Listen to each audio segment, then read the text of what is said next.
الذي خلق 7 سماوات طباقا ما ترى في خلق الرحمن من تفاوت আল্লাহ বলে তোমাদের মাথার উপরে আমি আল্লাহ খুঁটি চারা 7টা আসমান স্তর বাই স্তর দাঁড় করায় রাখছি। বান্দা, আসমান যেদিন বানাইলাম, জমিন যেদিন বানাইলাম, চন্দ্র যেদিন বানাইলাম, সূর্য যেদিন বানাইলাম, তারকারা যেদিন বানাইলাম, পাহাড় নদী নালা যেদিন বানাইলাম, ওই দিনটাও ছিল শুক্রবার। আবার আল্লাহ যেই দিন ইসরাফিলকে বলবে, ইসরাফিল আর দেরি করা যায় না, ওয়ানুফিখা ফিস-সূর ফাসাইকা মান ফিস-সামাওয়াতি ওয়াল আরদ সুম্মা নুফিখা ফীহি উখরা ফাইযা হুম কিয়ামুন ইয়ানযুরুন زلزلتil ardu zilzalaha wa akhrajatil ardu athqalaha wa qalal insanu ma laha al qari'atu mal qari'ah wa ma adraka mal qari'ah yawma yakunun nasu kal farashil mabthuth wa takunul jibalu kal ইহনিল মানফুশ। আল্লাহ বলে যেদিন ইসরাফিল সিংহায় ফু মারবে, 7টা আসমান স্তর by স্তর টুকরা টুকরা হয়ে জমিনে পড়ে যাবে। পাহাড়গুলো ধুলিত তুলার নেই আকাশে উঠতে থাকবে। 10 তলা বিল্ডিং, 50 তলা বিল্ডিং ধুলিত তুলার নেই আকাশে উড়বে। চন্দ্রটা টুকরা টুকরা হয়ে জমিনে পড়বে, সূর্যটা টুকরা টুকরা হয়ে জমিনে পড়বে। আল্লাহ শূন্যস্থানে তারকারাজিগুলোরে ঝুলাইয়া রাখছে। এই তারকাগুলা ইসরাফিলের সিংহার ফুৎকারের বিকট আওয়াজে খসে খসে জমিনে পড়ে যাবে। আল্লাহ কয়, বান্দা, যেদিন তামাম দুনিয়াটা একটা ফুৎকারের দ্বারা আমি আল্লাহ ধ্বংস করে দিব, ওই দিনটাও হবে জুমার দিন। আওয়াজ দিয়া কন্যা সুবহানাল্লাহ। আল্লাহ যেদিন হাসরের মাঠ গঠাইব, ওই হাসরের মাঠটাও হবে জুমার দিন। এই জন্য আল্লাহ জুমার দিনের কসম করেছে। জুমার দিনটা অনেক দামি আল্লাহর কাছে। পুরা সপ্তাহের আমল নামা জুমার দিন আল্লাহর আদালতে পেশ করা হয়। এই জন্য রব্বুল ইজ্জত ওয়াল জালাল 30 নম্বর পারায় সূরা বুরুজের 2 নম্বর আয়াতে বলেন, ওয়াশাহিদিন ওয়া মাশহুদ। আমি আল্লাহ 1 নম্বরে তারকাওয়ালা আকাশের কসম করেছি, 2 নম্বরে আমি আল্লাহ কিয়ামত দিনের কসম করেছি, 3 নম্বরে আমি আল্লাহ জুমার দিনের কসম করেছি। কারণ জুমার দিনটা আমি আল্লাহর কাছে বড় দামি। আওয়াজ দিয়া কন্যা সুবহানাল্লাহ। 4 নম্বরে আল্লাহ বলেন, ওয়া মাশহুদ। মাশহুদ দ্বারা আল্লাহ, মাশহুদ দ্বারা আল্লাহ ইয়াউমুল আরাফা, 9 জিলহজ আরাফার দিনে বুঝাইছে। আরাফার দিনের কসম করেছেন। আরাফার দিনটা আবার কোন দামি দিন? আরাফার দিনের কসম কেন করলেন? আরাফা এই মাঠের আগে কোনো নামই ছিল না। আরাফার মাঠে কোনো নাম ছিল না। হযরতে আদম আলাইহিস সালাতু ওয়াস সালাম 350 বছর কান্নার পরে যখন দোয়া করছে, রব্বানা যালামনা আনফুসানা ওয়া ইল্লাম তাগফির লানা ওয়া তারহামনা লানাকুনান্না মিনাল খাসিরিন। সাল্লাল্লাহু আলাইহি ওয়াসাল্লাম। সাল্লাল্লাহু আলা মুহাম্মদ সাল্লাল্লাহু আলাইহি। আরশুকা কাবা মদিনা, फर्शों का काबा मदीना, जन्नत का टुकड़ा मदीना। सल्लल्लाहु अला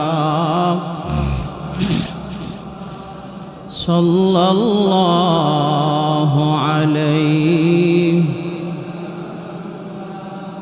সাল্লাল্লাহু আলা মুহাম্মদ সাল্লাল্লাহু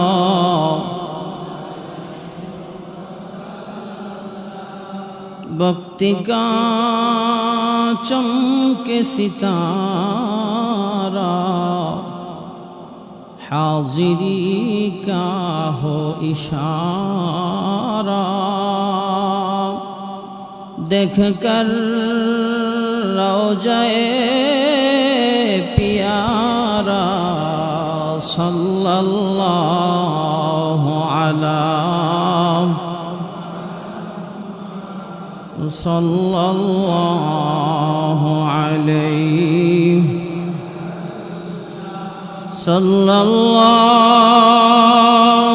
अला मुहम्मद सल्लल्लाहु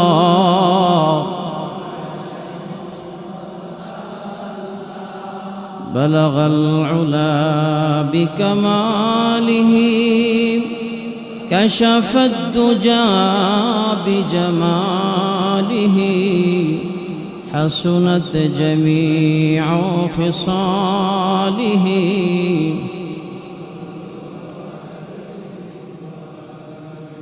अल्लाहुम्मा सल्लि व सल्लिम व बारिक अलैहि। अल्हम्दुलिल्लाह, अल्लाह पाकेर दरबारे असंख्य शुक्रिया যে আল্লাহ তাআলা আমাদেরকে দ্বীনের নিসবতে কুরআন মাজিদ সুন্নাহ শরীফের নিসবতে উম্মতের উলামা হযরতের জবান থেকে দ্বীনের কিছু গুরুত্বপূর্ণ কথা শুনব এবং আমল করব, এই নিয়তে রব্বুল আলামিন আমাকে এবং আপনাদেরকে পবিত্র জুমার দিন আল্লাহর ঘর মসজিদে জুমার নামাজ আদায়ের লক্ষ্যে সুস্থ মস্তিষ্কে, সুস্থ দেহে,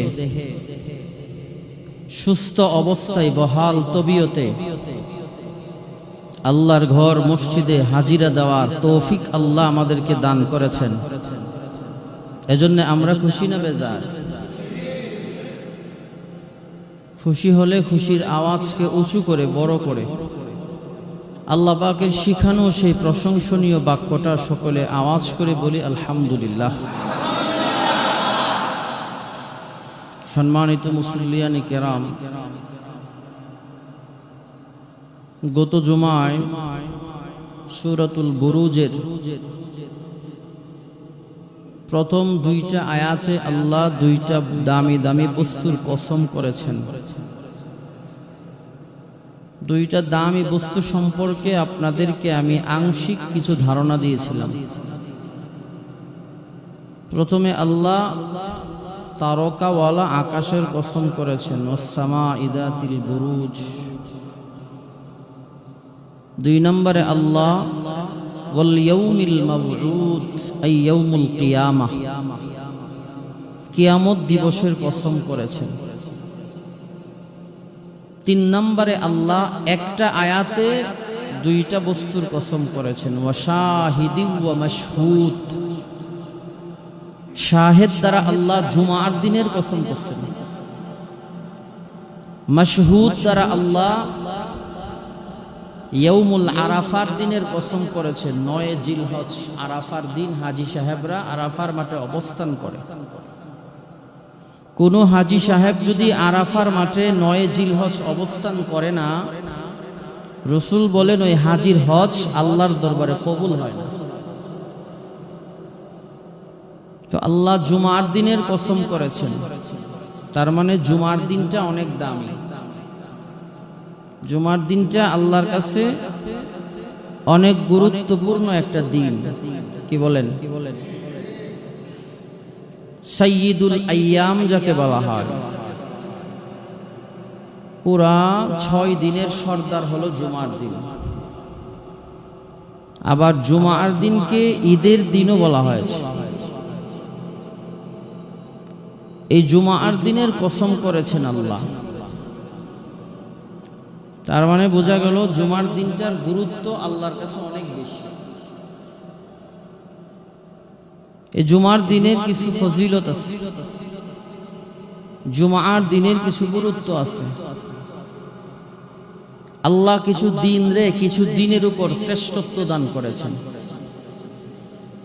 যেমন পুরা সপ্তাহে 6 দিন, শনিবার, রবিবার, সোমবার, মঙ্গলবার, বুধবার, বৃহস্পতিবার, এই দিনগুলোর উপরে আল্লাহ জুমার দিনকে শ্রেষ্ঠত্ব দান করেছেন। কিছু রাতকে আল্লাহ কিছু রাতের উপর শ্রেষ্ঠত্ব দান করেছে। যেমন লাইলাতুল কদরের রাত অন্যান্য রাতের চাইতে আল্লাহ এই রাতটারে শ্রেষ্ঠত্ব দান করেছে। কি বলেন? কিছু কিছু মাস আছে অন্যান্য মাসের চাইতে আল্লাহ এই মাসগুলারে শ্রেষ্ঠত্ব দান করেছে। কিছু কিছু রাত আছে যে রাতগুলারে আল্লাহ অন্যান্য রাতের চাইতে শ্রেষ্ঠত্ব দান করেছে। কিছু কিছু মসজিদ আছে যেই মসজিদগুলাকে আল্লাহ অন্যান্য মসজিদের চাইতে শ্রেষ্ঠত্ব দান করেছে।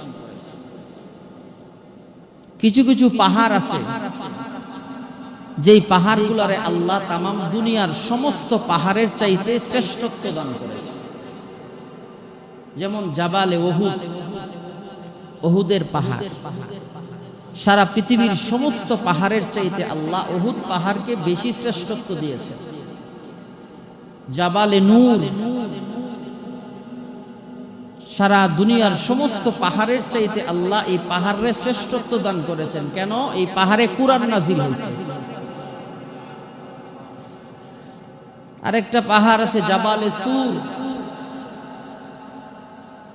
এই পাহাড়টাকেও আল্লাহ তামাম পৃথিবীর অন্যান্য পাহাড়ের চাইতে শ্রেষ্ঠত্ব দান করেছে। মাসের মধ্যে আল্লাহ রমাদানুল মুবারককে শ্রেষ্ঠত্ব দান করেছে। অন্যান্য মাসের চাইতে রমজান মাসের শ্রেষ্ঠত্ব বেশি না কম?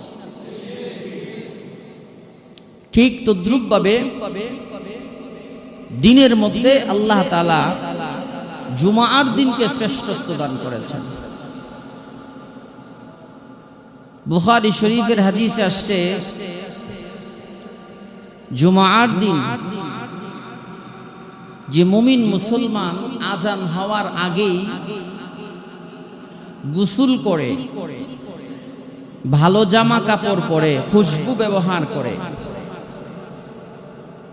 জিকিরের সহিত সর্বপ্রথম মসজিদে আগমন কইরা খতিব সাহেবের সামনে বইসা খতিব সাহেবের বয়ান শুই না, খুতবা শুই না, নামাজ শেষ করে মুনাজাত দিয়া আরো যত নামাজ আছে ওগুলা আদায় কইরা বাড়িতে ফিরা গেল।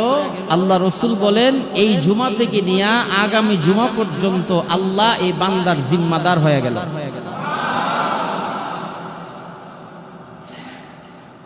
জুমার দিন সর্বপ্রথম যেই বান্দা মসজিদে প্রবেশ করল, উনার আগে কেউ প্রবেশ করে নাই। আল্লাহ রসুল বলেন ওই উম্মতের আমল নামায় আল্লাহ একটা উট কুরবানি করার সওয়াব দান করলেন। এরপরে যিনি আসলেন উনার আমল নামাতে একটা দুম্বা কুরবানি করার সওয়াব দেওয়া হলো। এরপরে যিনি আসলেন উনার আমল নামাতে একটা মুরগি কুরবানি করার সওয়াব দেওয়া হইল। এরপরে যিনি আসলেন উনার আমল নামাতে একটা মুরগের ডিম আল্লাহ রাস্তায় সদকা করলে যে সওয়াব, তার আমল নামাতে আল্লাহ ওই সমপরিমাণ সওয়াব দিয়ে দিল। তাইলে জুমার দিনের গুরুত্ব আসেনি, ফজিলত আছে কিনা? এই জুমার দিন মুফতিয়ানে কেরাম, ফুকাহায়ে কেরাম বলেন জুমার দিন আজান হওয়ার সাথে সাথে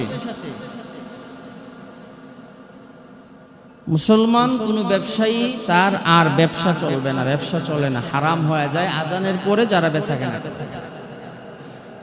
এজন্য আল্লাহ সূরা জুমার 9 নম্বর আয়াতে বলেন ইয়া আইয়ুহাল্লাযীনা আমানু ইযা নুদিয়া লিস-সালাহ মিন ইয়াউমিল জুমআতি ফাসআউ ইলা যিকরিল্লাহি ওয়া যারুল বাই'। জুমার দিন তোমরা জুমার নামাজের জন্য মসজিদের দিকে অগ্রসর হও। মসজিদে অগ্রসর হইয়া জিকিরের দ্বারা মুফাসসিরিনে কেরাম দুইটা ব্যাখ্যা করেছেন। জিকিরের এক ব্যাখ্যা হইল নামাজ খুশু এবং খুজুর সহিত আদায় করা। জিকিরের 2 নম্বর ব্যাখ্যা হলো খতিব সাহেবের খুতবা মনোযোগ সহকারে শোনো। খতিব সাহেবের খুতবা মনোযোগ সহকারে শোনো। এই জুমার দিনে আল্লাহ হযরতে আদম আলা নবীনা আলাইহিস সালাতু ওয়াস সালামকে আসরের পর আর মাগরিবের মাঝামাঝি সময়ে আল্লাহ তাআলা আদম আলাইহিস সালামকে সৃষ্টি করছেন। এই জুমার দিনেই আল্লাহ আদম আলাইহিস সালাতু ওয়াস সালামকে জান্নাতে বসবাস করার সুযোগ করে দিয়েছেন। এই জুমার দিনেই আল্লাহ হযরতে হাওয়া আলাইহা সালাতু ওয়াস সালামের সাথে জান্নাতে আদম আলাইহিস সালাতু ওয়াস সালামের প্রথম সাক্ষাৎ করাইছেন। আদম আলাইহিস সালাম ছিলেন ঘুমন্ত। এই ঘুমন্ত অবস্থায় আল্লাহ আদমের বাম পাজরের একটা হাড় নিয়া হযরতে হাওয়া আলাইহা সালাতু ওয়াস সালামকে সৃষ্টি করলেন। সৃষ্টি কইরা আদম আলাইহিস সালাতু ওয়াস সালামের পাশে আল্লাহ তাআলা হাওয়া আলাইহিস সালাতু ওয়াস সালামকে রাইখা দিয়েছেন। আদম আলাইহিস সালাতু ওয়াস সালামের ঘুম যখন ভাঙছে, চোখ খুইলা তাকায়া দেখে এত সুন্দর রমণী, আদম আলাইহিস সালাতু ওয়াস সালাম আশ্চর্যান্বিত হয়ে গেছেন। কিন্তু হাওয়া আলাইহিস সালাতু ওয়াস সালাম আসার আগে আদম আলাইহিস সালামের মনের মধ্যে একটা তামান্না ছিল, আল্লাহ এত বড় জান্নাত একা একা ভালো লাগে না, আমার সাথে যদি একটা সঙ্গী হইতো, একটা বন্ধু হইতো, দুইজনে মিলা গপ গুজরি করতাম, আড্ডা টাড্ডা মারতাম, দুইজনে মিলে একসাথে বসবাস করতাম, তাইলে একটু ভালো লাগতো। আল্লাহ তাআলা হযরত হাওয়া আলাইহিস সালাতু ওয়াস সালামকে আদমের পাশে যখন রাইখা দিয়েছেন, আদম আলাইহিস সালাম চোখ খুইলা এত সুন্দর রমণী দেখা চোখ আর পাতি দেয় না। সুবহানাল্লাহ বলেন। আদম আলাইহিস সালাম জিগায়, মান আনতে, তুমি কে? কারে জিগায়? হাওয়া আলাইহিস সালাম রে জিগায়, মান আনতে, তুমি কে?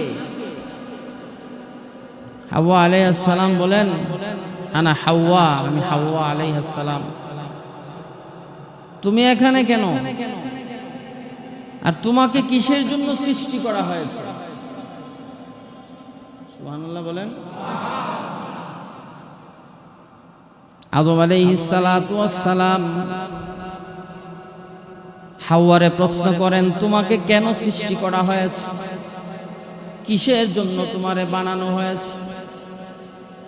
হযরতে হাওয়া আলাইহিস সালাম আদমের প্রশ্নের জবাব দিতে গিয়ে বলেন, ইন্নাকে কুনতি মিনাল খাতিইন। ও আদম, আমারে বানানো হয়েছে তোমার কলিজায় প্রশান্তি দেওয়ার জন্য, শান্তি দেওয়ার জন্য। কিসের জন্য? আল্লাহ কোরআনুল কারীমের কোন এক সূরার কোন এক আয়াতে বলেন, লিতাসকুনু ইলাইহা ওয়া জাআলা বাইনাকুম মাওয়াদ্দাতাও ওয়া রাহমা। আল্লাহ বলেন, নারীরে সৃষ্টি করেছি পুরুষের অন্তরে শান্তি দেওয়ার জন্য। পুরুষরে সৃষ্টি করেছি নারীর অন্তরে শান্তি দেওয়ার জন্য। পুরুষ ছাড়া নারী চলতে পারে না, নারী ছাড়াও পুরুষ চলতে পারে না। ওয়া খালাকা মিনহা যাওজাহা ওয়া বাসসা মিনহুমা রিজালান কাসীরা।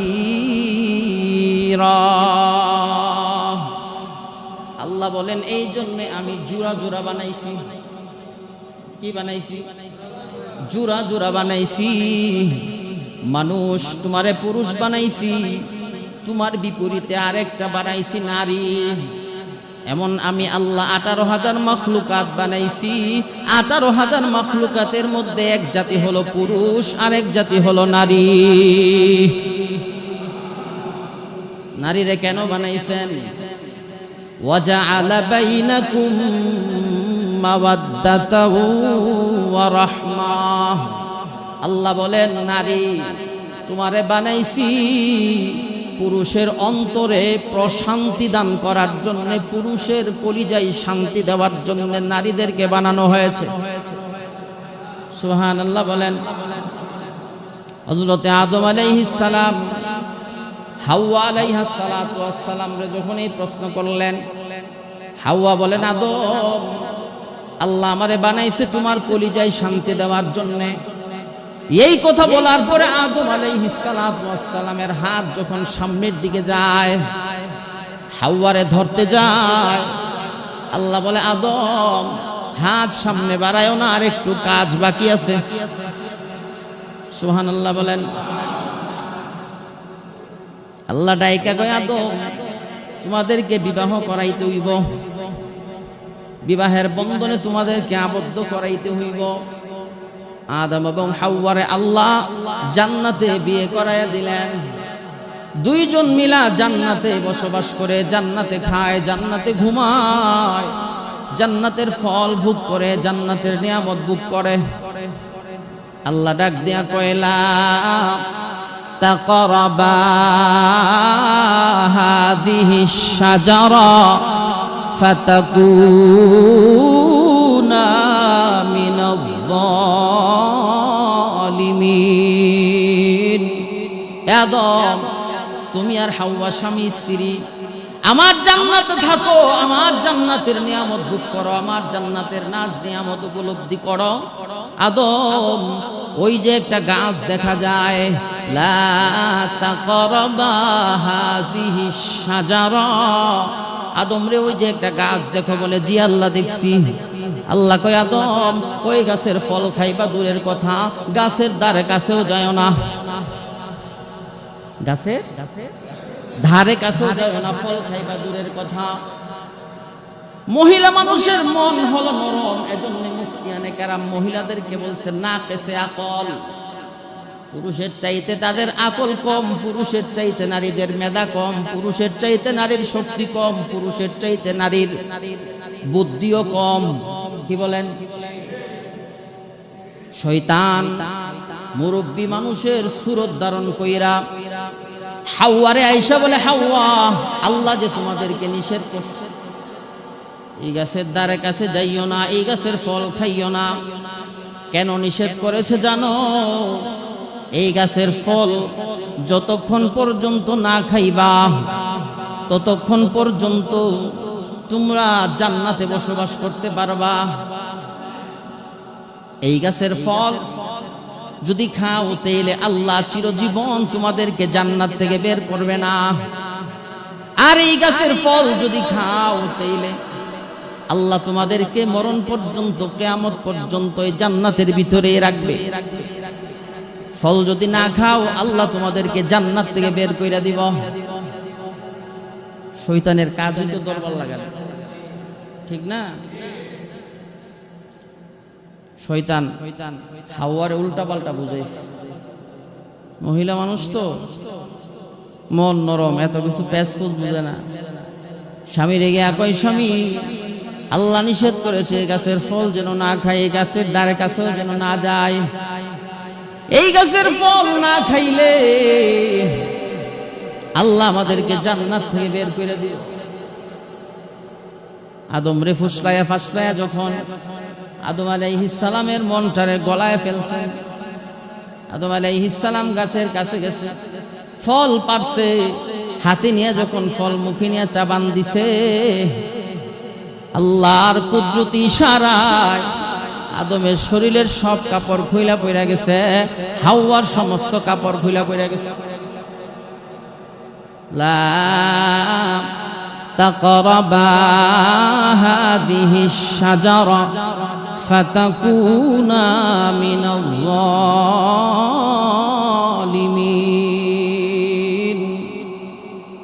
মুফাসসিরিনে কেরাম আয়াতের তাফসীরের মধ্যে লিখেন আমাদের মা বোনদের যে মাসিক হয় মেন্স হয় ঋতুস্রাব হয় গন্ধম গাছের ফল হাওয়া আলাইহা সালাতু ওয়াস সালাম মুখে নিয়ে যখন চিবানি দিয়েছিল গন্ধম গাছের ফলের একটা রসের অংশ হাওয়া আলাইহা সালামের পেটের ভিতরে প্রবেশ করেছিল আমাদের মা বোনদের যে হায়েজ হয় নিফাস হয় মেন্স হয় ওইটা ওই দূষিত গাছ গন্ধম গাছের ফলের রস আওয়াজ দিয়া কন্যা সুবহানাল্লাহ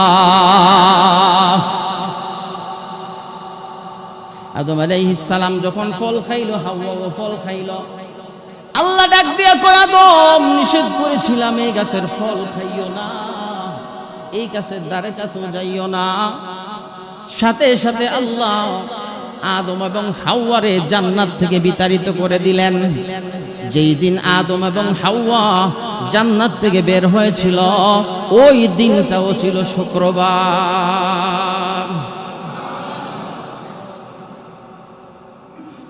আদম আলাইহিস সালাম চলে গেলেন শ্রীলঙ্কার শরণ দ্বীপে হাওয়া আলাইহা সালাতু ওয়াস সালাম চলে গেলেন মক্কাতুল মুকাররমা থেকে প্রায় 50 থেকে 60 কিলোমিটার দূরে জেদ্দায় 350 বছর কান্নাকাটি করছে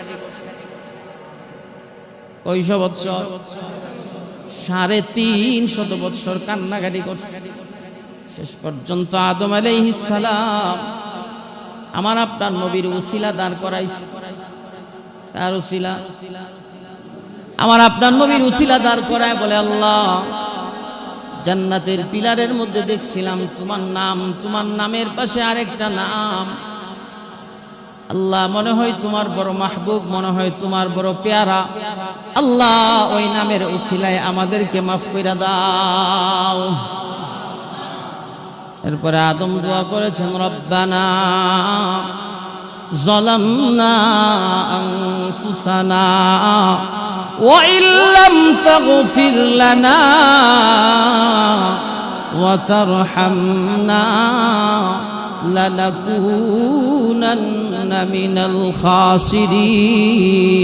খাসিরিন আল্লাহ যেদিন আদম রে বানাইলো ওই দিনটাও ছিল জুমার দিন আদম রে যেদিন আল্লাহ জান্নাতে দিল ওই দিনটা ছিল জুমার দিন আদম এবং হাওয়ারে জান্নাতে যেদিন আল্লাহ মিলায় দিল ওই দিনটা ছিল জুমার দিন আদম হাওয়া যেদিন গন্ধমের ফল খাইলো ওই দিনটা ছিল জুমার দিন আদম হাওয়ার শরীরের জামা কাপড় খুলে যেদিন পরেছিল দিনটা ছিল জুমার দিন আদম এবং হাওয়া জান্নাতে যেদিন বের হয়েছিল ওই দিনটাও ছিল জুমার দিন আল্লাহ সূরাতুল বুরুজের 2 নম্বর আয়াতে জুমার দিনের কসম করেছেন ওয়াশাহিদি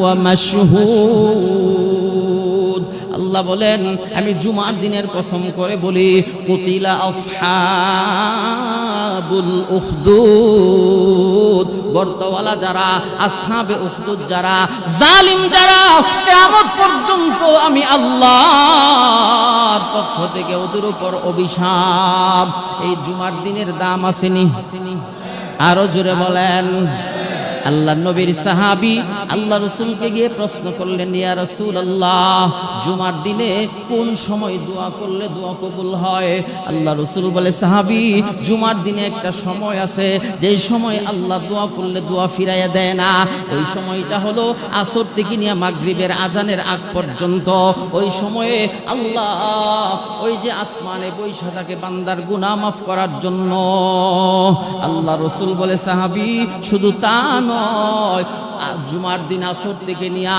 মাগরিবের আগ পর্যন্ত সময়টায় একটা দরুদ আছে একটা ইবাদত আছে একটা নেক আমল আছে এই নেক আমলটা যদি করতে পারো আল্লাহ তোমার জীবনের 80 বছরের গুনাহ মাফ করে দিব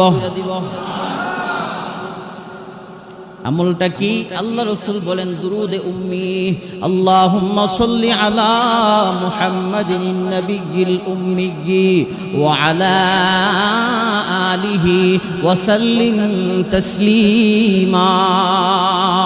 হাদিসে আসছে দুরুদটার নাম হলো দুরুদে উম্মি।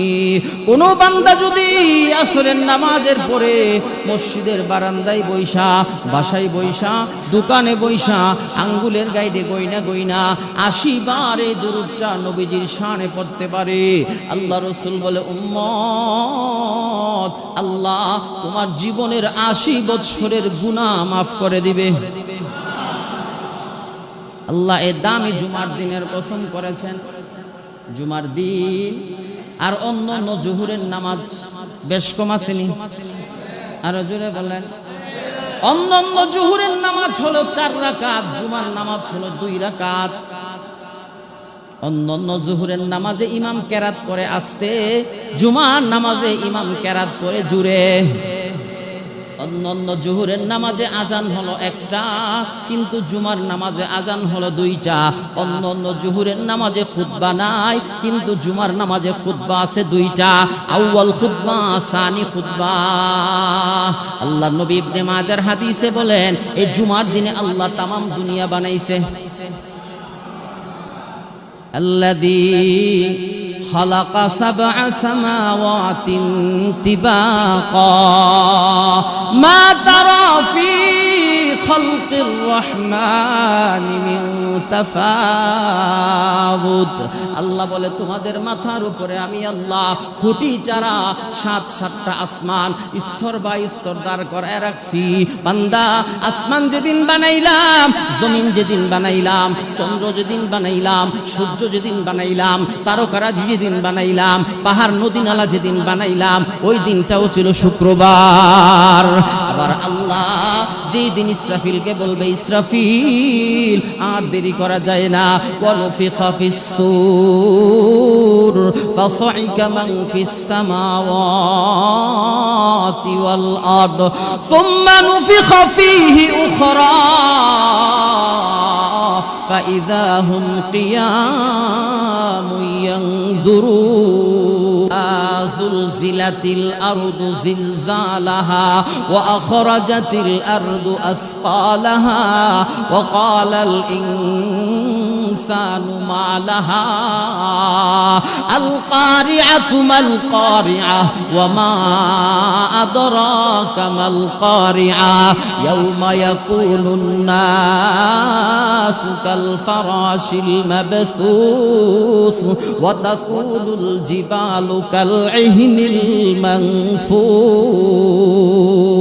আল্লাহ বলে যেদিন ইসরাফিল সিংহায় ফু মারবে, 7টা আসমান স্তর বাই স্তর টুকরা টুকরা হয়ে জমিনে পড়ে যাবে। পাহাড়গুলো ধুলিত তুলার নেই আকাশে উঠতে থাকবে।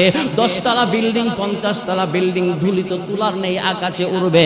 চন্দ্রটা টুকরা টুকরা হয়ে জমিনে পড়বে, সূর্যটা টুকরা টুকরা হয়ে জমিনে পড়বে। আল্লাহ শূন্যস্থানে তারকারাজিগুলোরে ঝুলাইয়া রাখছে। এই তারকাগুলা ইসরাফিলের সিংহার ফুৎকারের বিকট আওয়াজে খসে খসে জমিনে পড়ে যাবে। আল্লাহ কয় বান্দা যেদিন তামাম দুনিয়াটা একটা ফুৎকারের দ্বারা আমি আল্লাহ ধ্বংস করে দিব, ওই দিনটাও হবে জুমার দিন। আওয়াজ দিয়া কন্যা সুবহানাল্লাহ। আল্লাহ যেদিন হাসরের মাঠ গঠাইব, ওই হাসরের মাঠটাও হবে জুমার দিন। এই জন্য আল্লাহ জুমার দিনের কসম করেছে। জুমার দিনটা অনেক দামি আল্লাহর কাছে। পুরা সপ্তাহের আমল নামা জুমার দিন আল্লাহর আদালতে পেশ করা হয়। এই জন্য রব্বুল ইজ্জত ওয়াল জালাল 30 নম্বর পারায় সূরা বুরুজের 2 নম্বর আয়াতে বলেন ওয়াশাহিদিন ওয়া মাশহুদ। আমি আল্লাহ 1 নম্বরে তারকাওয়ালা আকাশের কসম করেছি, 2 নম্বরে আমি আল্লাহ কিয়ামত দিনের কসম করেছি, 3 নম্বরে আমি আল্লাহ জুমার দিনের কসম করেছি। কারণ জুমার দিনটা আমি আল্লাহর কাছে বড় দামি। আওয়াজ দিয়া কন্যা সুবহানাল্লাহ। 4 নম্বরে আল্লাহ বলেন ওয়া মাশহুদ। মাশহুদ দ্বারা আল্লাহ, মাশহুদ দ্বারা আল্লাহ ইয়াউমুল আরাফা 9 জিলহজ আরাফার দিনে বুঝাইছে। আরাফার দিনের কসম করেছেন। আরাফার দিনটা আবার কোন দামি দিন? আরাফার দিনের কসম কেন করলেন? আরাফা এই মাঠের আগে কোনো নামই ছিল না। আরাফার মাঠের কোনো নাম ছিল না। হযরতে আদম আলাইহিস সালাতু ওয়াস সালাম 350 বছর কান্নার পরে যখন দোয়া করছে, রব্বানা যালামনা আনফুসানা ওয়া ইল্লাম তাগফির লানা ওয়া তারহামনা লানাকুনান্না মিনাল খাসিরিন।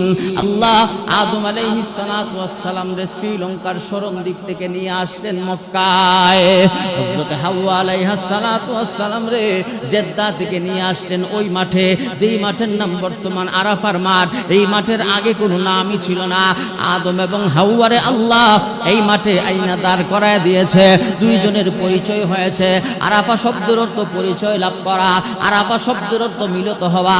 আল মারিফাতু মসদর থেকে আরাফা ইয়ারিফু মারিফাতান মানে পরিচয় লাভ করা। যেদিন আদম এবং হাওয়া এই মাঠে মিলিত হয়েছে, ওই দিন থেকে মাঠের নাম হয়েছে আরাফার মাঠ, মানে পরিচয়ের মাঠ, মিলিত হওয়ার মাঠ, একত্রিত হওয়ার মাঠ। এই মাঠেই আল্লাহ হাসরের মাঠ কায়েম করবে। এই মাঠেই আল্লাহ ইনসাফের পাল্লা, মিজানের পাল্লা দাঁড় করায় দিবে। আল্লাহ ওই দামি আরাফার দিনের কসম করেছে, কন্যা সুবহানাল্লাহ।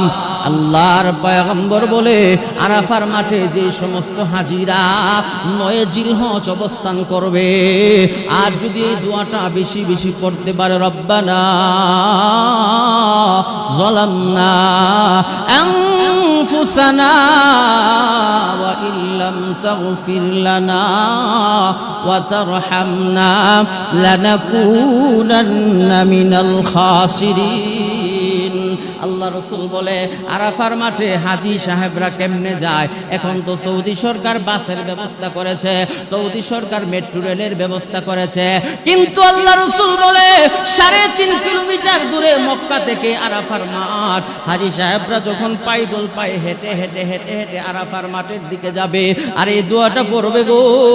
আল্লাহ রসুল বলেন, কা উম্মে ওয়ালাদ, মায়ের পেট থেকে সন্তান দুনিয়াতে আসলে যেমন নিষ্পাপ, হাজিরা যখন 2টা সাদা মার্কিন কাপড় গায়ে লাগাইয়া আল্লাহর গোরখানে কাবাটা চক্কর লাগাইয়া সাফা মারওয়া সাই কইরা মাকাম ইব্রাহিমের সামনে রাইখা 2টা রাকাত নামাজ আদায় করিয়া পায়ে হাইটা হাইটা আল্লাহর ঘর থেকে যখন আরাফার মাঠের দিকে রওনা হয়ে যায়, আর যখন জবানে বলতে থাকে লাব্বাইক আল্লাহুম্মা লাব্বাইক লা শারীকা লাক লাব্বাইক ইন্নাল হামদা ওয়ান নি'মাতা লাক ওয়াল মুলক লা শারীকা লাক লাব্বাইক, এইভাবে বলতে বলতে তাকবীরে তাশরিক বলতে বলতে যখন আরাফার মাঠের দিকে যায়, আল্লাহ রাসূল বলে, একদল রহমতের ফেরেশতা আল্লাহর ঘরের মেহমানদের সাথে মুসাফা করতে থাকে, আর একদল ফেরেশতা আল্লাহর কুদরতি পায়ে সেজদা দিয়া আল্লাহর ঘরের মেহমানদের জন্য দোয়া করতে থাকে, আল্লাহ আপনার ঘরের মেহমানদেরকে আপনি নিষ্পাপ বানায়া দেন। এই আরাফার মাঠে গিয়া হাজি সাহেবরা যদি অবস্থান না করে, এক রাত্র না থাকে, হাজিদের হজ আল্লাহর দরবারে কবুল হয় না। এই আরাফার মাঠের কসম করে রব্বুল আলামিন বলেন, কুতিলা আসহাবুল উখদুদ, গর্তওয়ালা যারা গো, তাদের উপর আমি আল্লাহর অভিশাপ। আরাফার মাঠের আরো অনেকগুলো বৈশিষ্ট্য আছে। এই আরাফার মাঠে আরেকটা পাহাড় আছে, যেই পাহাড়ের নাম হলো জাবালে রহমত। কি নাম? জাবালে রহমত। রহমতের পাহাড়। আগে মানুষ উঠতে পারত, কিন্তু এখন আর উঠা যায় না। সৌদি সরকার চতুর্দিকে বেড়া দিয়া দিচ্ছে। বেড়া দেওয়ারও কারণ আছে, ওখানে গিয়ে সুমা দেয়, নামাজ পড়ে, কি করে কি না, যত প্রকার শরীয়ত বিরোধী কাজ আছে ওখানে গিয়ে করে। এজন্য সৌদি সরকার বেড়া দিয়ে দিচ্ছে। এখন আর কেউ উঠতে পারে না। শুধু হজের সময় আরাফাতে যখন অবস্থান করে, ওই দিনটাতে খুলে দেওয়া হয়। আমি গত বছর 2 বার সফর হয়েছে আমার, আলহামদুলিল্লাহ। সেপ্টেম্বরে একবার সফর হয়েছে, নভেম্বরে সফর হয়েছে। নভেম্বরে আমার পরিবার সহ গিয়েছিলাম। অনেকগুলো মাহফিল মিস হয়েছিল, তারপরেও আমি গেছি। রাসূলুল্লাহ সাল্লাল্লাহু আলাইহি ওয়াসাল্লামের রওজার পাশে এক মহিলা দোয়া করতেছেন। সৌদি পুলিশ, এরা তো মতুয়া, এদেরকে মতুয়া বলা হয়, এরা অনেক বড় আলেম। মহিলার হাতটা সরায়া বলতেছে, রসুলের কাছে চাইলে রসুল দিতে পারবে না, আল্লাহর কাছে চাও। হাতটা এদিক দিয়ে সরায়া ওইদিকে নিয়ে ওইদিকে ঘুরে। ইরানের তারা শিয়ারা ওখানে আইসা মাতন করত, রসুলের রওজার সামনে আইসা লাফালাফি করতো, নাচানাচি করতো, রওজার দেওয়ালে মাথা বাড়ি দিত, ওখানে শরীয়ত বিরোধী অনেক কাজ করত। শেষ পর্যায়ে সৌদি সরকার ইরানের উমরা এবং হজের বিষয় বন্ধ করে দিয়েছে, খুব বেশি অত্যাচার করত।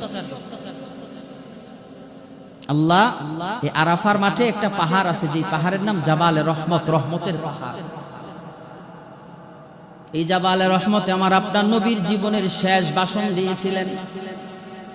আসরের নামাজের পরে ১৬ লক্ষ সাহাবায়ে কেরামকে নিচে রাইখা আল্লাহর পেয়ারা নবী পাহাড়ের উপরে উঠা সাহাবায়ে কেরামদেরকে বলতেছিল, ও আমার সাহাবীরা, এটাই মনে হয় তোমাদের সাথে আমার জীবনের শেষ সাক্ষাৎ, এটাই মনে হয় তোমাদের সাথে আমার জীবনের শেষ দেখা।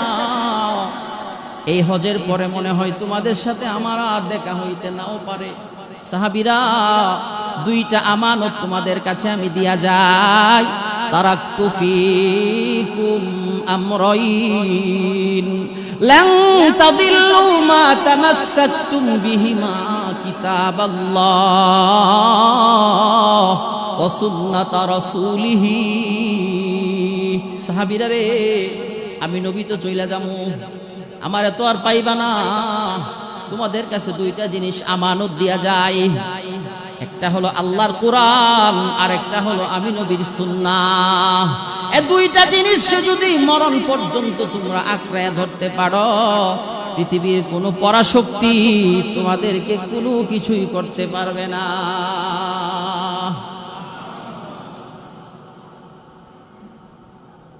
কয়টা জিনিস? দুইটা। একটা কি? আল্লাহর কোরআন, একটা আল্লাহর কোরআন, আরেকটা হইলো নবীজির সুন্নাহ। এই দুই জিনিসে আঁকড়ায় ধরলে আল্লাহ রাসূল বলেন, পৃথিবীর কোনো পরাশক্তি মুসলমানদেরকে ধ্বংস করবে দূরের কথা, মুসলমান ক্রান্তির দিকে চোখ উঠায় তাকানোর সাহসও পাবে না। কিন্তু আজকে আমানতের পুরাপুরি হক আমরা আদায় করতে পারি? হ্যাঁ, অনেকে আছে জীবনে কোরআন শরীফ পড়ছেই না, কোরআন শরীফ পড়ছেই না, যাও পড়ছে মক্তবে কয়েক অক্ষর, 40 বছর 50 বছর হয়ে গেছে, কোরআন শরীফ খুইলা যে দেখবো এর ভিতরে কি আছে এমন সুযোগও তার হয়েছে না। আছে না? অথচ এই জুমার দিনে আল্লাহ রাসূল বলেন, ইবনে মাজার হাদিস, আল্লাহ রাসূল বলেন, জুমার দিনে যারা সূরাতুল কাহাফ তিলাওয়াত করবে, কি সূরা কাহাফ 16 নম্বর পারায় সূরা কাহাফ, এই কাহাফ যারা তিলাওয়াত করবে, আল্লাহ সামনের 2 জুমা পর্যন্ত তার পুরা জিম্মাদার আল্লাহ নিজে হয়ে যায়। সূরাতুল কাহাফের প্রথম 10 আয়াত যারা তিলাওয়াত করবে, আল্লাহ দাজ্জালের ফিতনা থেকে আল্লাহ তাআলা ওই মুমিন মুসলমানদের হেফাজত করবে। সূরাতুল কাহাফ যারা তিলাওয়াত করবে, এই জুমা থেকে নিয়ে আগামী জুমা পর্যন্ত আল্লাহ তার চেহারায় একটা জান্নাতি নূর ভাসায়া দিবে। আজকে অভাব, হুজুর টাকায় বরকত নাই, টাকায় বরকত নাই, 1000 টাকা নোট, চা খাইলে 1000 শেষ, ঠিক না? কয় হুজুর খালি বরকত নাই, বরকত নাই, বরকত নাই। আল্লাহ রাসূল বলেন, বরকত পাইবা, বরকতের কাজ করো। মাগরিবের নামাজের পরে কোরআন শরীফ খুইলা সূরা ওয়াকিয়ার তিলাওয়াত করো। আল্লাহ নবী বলেন, যেই ঘরে মাগরিবের পরে সূরা ওয়াকিয়ার আমল হয়, কিয়ামত পর্যন্ত ওই ঘরের মানুষ অভাব কি জিনিস দেখবেই না। আপনি দোকানদারি করেন, ব্যবসায় উন্নতি হয় না, বরকত হয় না, একদিক দিয়ে আসে আরেক দিক দিয়ে চলে যায়। আপনি আজকে দেখেই দোকানে বৈশা সূরা ওয়াকিয়ার আমল শুরু করে দেন, কোরআন হাতে নিয়ে কসম কাটলেও কাফারা লাগবে না। 1 মাস সূরা ওয়াকিয়ার তিলাওয়াত করেন, দোকানে বৈশা মাগরিবের পরে। কাস্টমার আসলে বেচাকিনি করবেন না, বন্ধ। তিলাওয়াত শেষ, এরপরে বিক্রি করবেন। যদি ফল না পান তাইলে আমারে বললেন যে হুজুর আপনার কথার তো কোনো ভ্যালু নাই, আমল করে দেখেন 1 মাস, যদি ফল না পান এরপর আমারে বললেন। সূরা ইয়াসিন সূরা কোরআনের মা, কলবুল কোরআন যাকে বলা হয়, কোরআনের কলব সূরা ইয়াসিন, ঠিক না? সূরা ইয়াসিন যারা তিলাওয়াত করে, আল্লাহ রাসূল বলেন মৃত্যুর সময় যে সাকরাতের যন্ত্রণা হয়, এই সাকরাতের যন্ত্রণা থেকে আল্লাহ তাআলা মুমিন বান্দারে হেফাজত করে।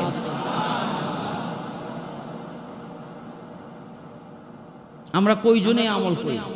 কয়জনে সূরা ইয়াসিন পড়ি ফজরের পরে?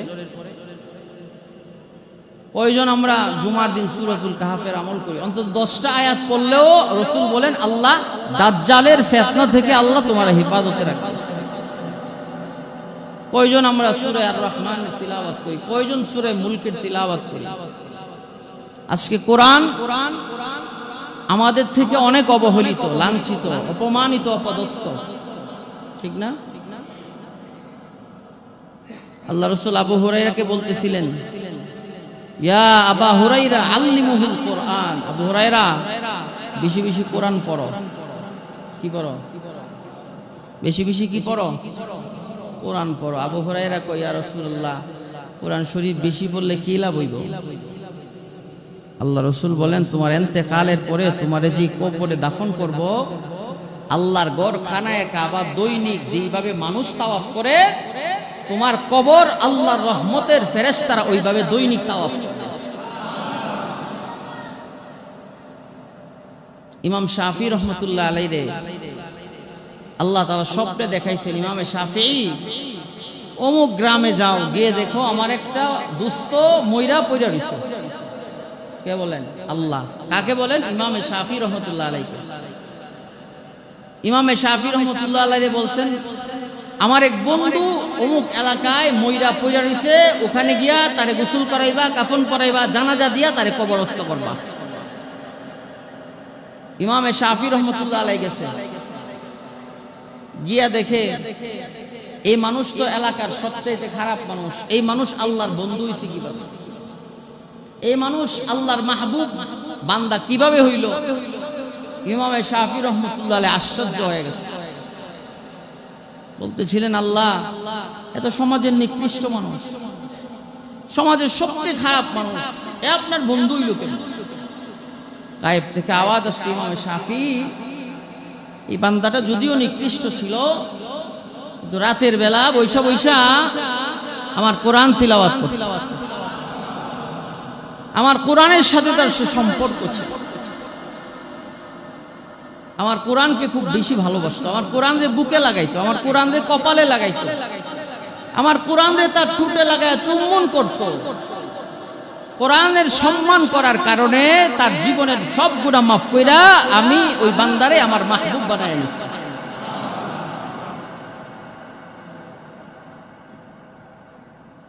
আজকে আমাদের মা বোনরাও কোরআন পড়ে না।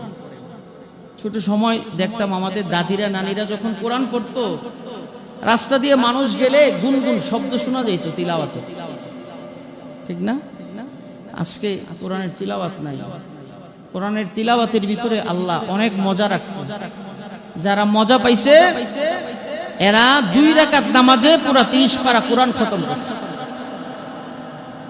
লাকাদ জানাল বিলাদা ওয়া মান আলাইহা ইমামুল মুসলিমিন আবু হানিফা।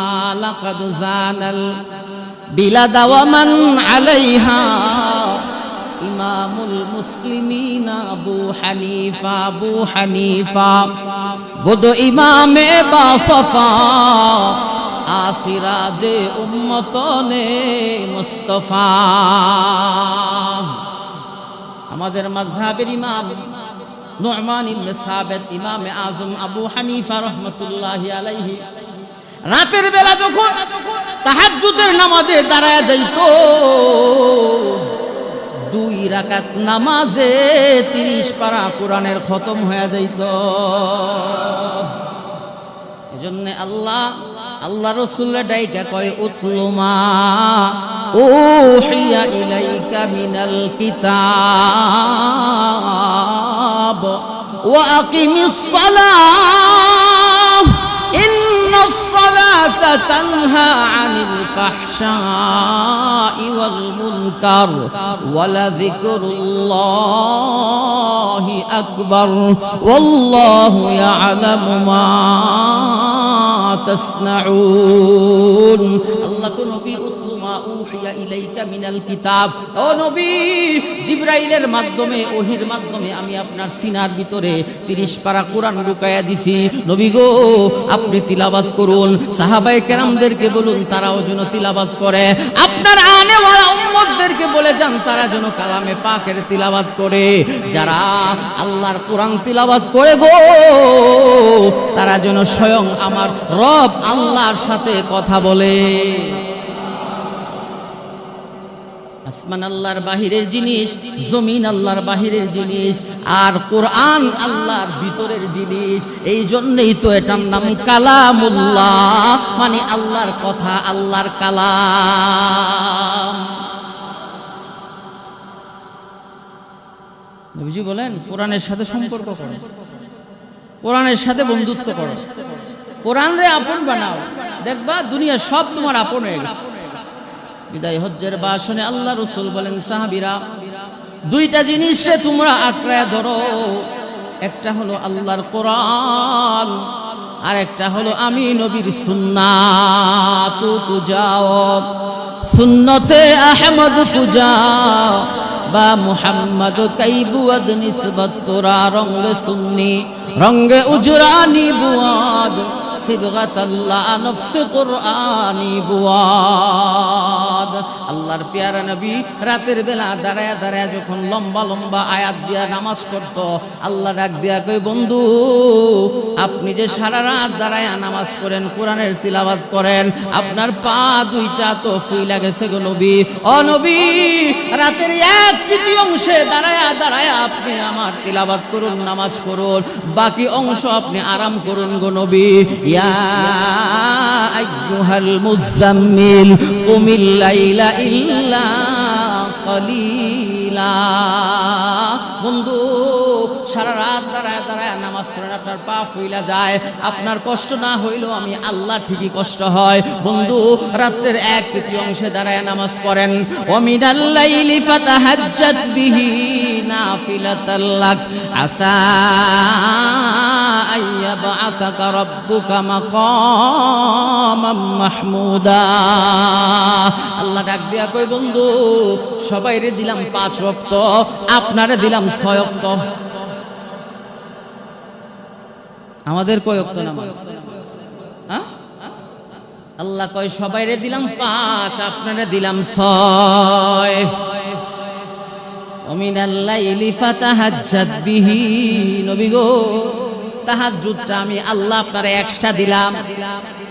তাহাজ্জুদ আপনারে এক্সট্রা দিয়েছি, এই তাহাজ্জুদের বদৌলতে আমি আল্লাহ হাসরের ময়দানে আপনারে সিংহাসন দান করব, যেই সিংহাসনের নাম হলো মাকাম মাহমুদা।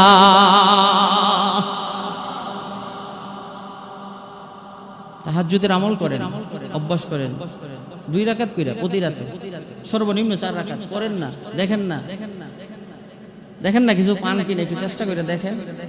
ওয়াসারিউ ইলা মাগফিরাতিন মির রাব্বিক। আল্লাহ কো বান্দা কই যাস, তোরা তো আমি দোকানদারি করার জন্য বানাইছি না, তোরা তো আমি দুনিয়ার পিছনে দৌড়ানোর জন্য বানাইছি না।